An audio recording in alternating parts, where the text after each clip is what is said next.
Hope you're having a good day.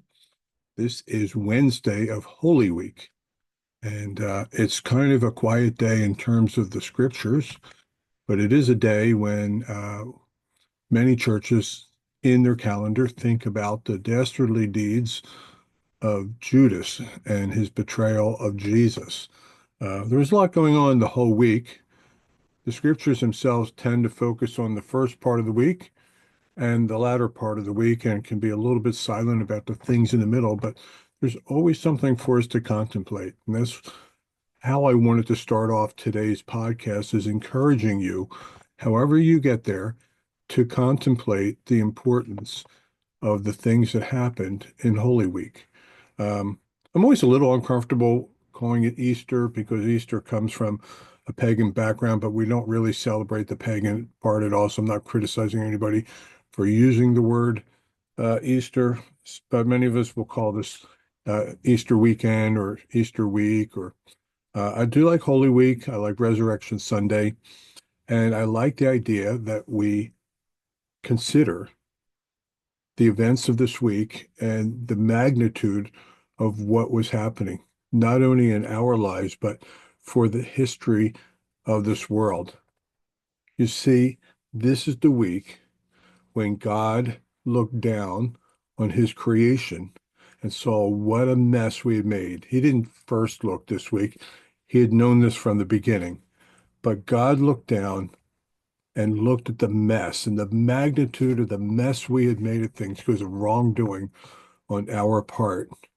And he said, I have to deal with the sin. I'm going to have to punish the sin, but I still love sinners, even though I hate sinners because of their sin at the same time. That's a whole topic for another day, how God can simultaneously love and hate at the same time. God looked down and said, I love the sinner, and I'm going to provide my son as a sacrifice for the forgiveness of sins. It's an astronomically huge thing. And I hope you don't wait until Sunday or a Good Friday service to think about it. I hope throughout the week you take times, little bits of time, lots of bits of time to read your scriptures and consider what do they have to say. And if you're wondering where you can find it at the end of almost any of the Gospels, you'll find the story. You can read that. I would encourage you to read Isaiah 53. We're gonna look at that on Friday's podcast, Lord willing. But look at something and just think about it. Today, we're going to continue in our series, When Things Go Wrong, looking at the life of David. And he's well on his way to experiencing forgiveness. But a big step had to happen first. Just to recap, David was ultimately a man after God's own heart, the greatest of the kings of Israel, gave us so many of the beautiful scriptures, but he was a flawed man. And sexuality around women was his flaw. And specifically, the story of how he had an affair with a lady called Bathsheba and ultimately had her husband killed so that he could cover up the affair and then ultimately take Bathsheba as his wife. It's just a horrendous story in and of itself. How does David get from the one place to the other? And what does all this have to do with Holy Week? Well, let's take a look at the story. Um, the Bathsheba's husband has now died. David thinks his dastardly deeds, I've used that word twice today. I don't know why it's in my brain, but anyway, David thought that the evil things that he had done were hidden and he had pulled it off. Uh, you know, how many times have we been there where we've done something wrong and we think we pulled it off? But God always knows. And if God chooses to, he can reveal the things that we try to hide. So we're going to pick up our story, 2 Samuel chapter 12. The Lord sent Nathan to David. Who is Nathan? Nathan at this time is the greatest of the prophets, the main prophet. Prophets, in particularly in the Old Testament, but even those who have a gift of prophecy today, The gift of prophecy is not so much about like predicting the future, like Nostradamus, excuse me. That's not the primary purpose of a prophet. Sometimes prophets did give us prophecies about the future. Most of the time, a prophet was there to challenge a generation of people or specific people about things they were doing wrong in order to get them back on track. They didn't tend to always be very popular people as a result. Nathan is a prophet sent to David. David thinks things are a secret. Nathan comes and tells him a parable.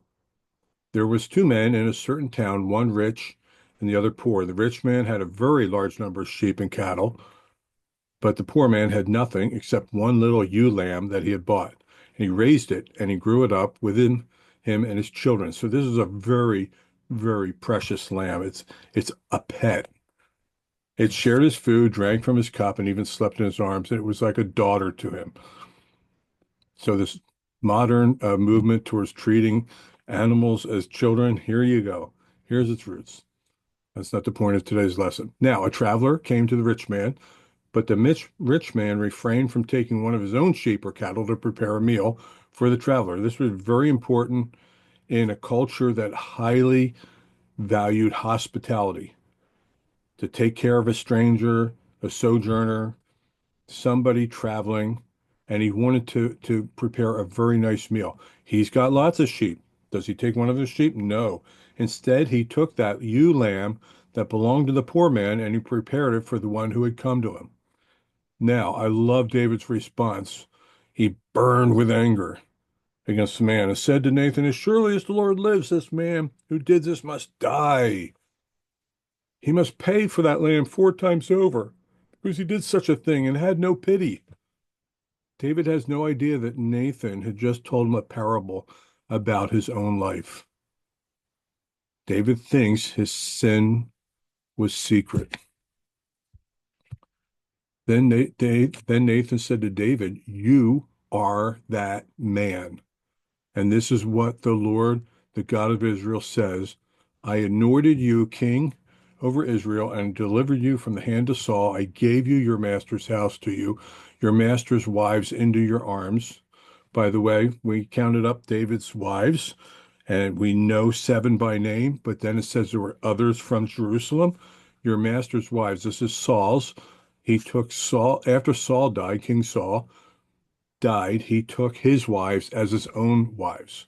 So we have no idea how many wives David had. I gave you all of Israel and Judah, and if all this had been too little, I would have given you even more. I would have given you more good things, David. But why did you despise the word of the Lord by doing what is evil in his eyes?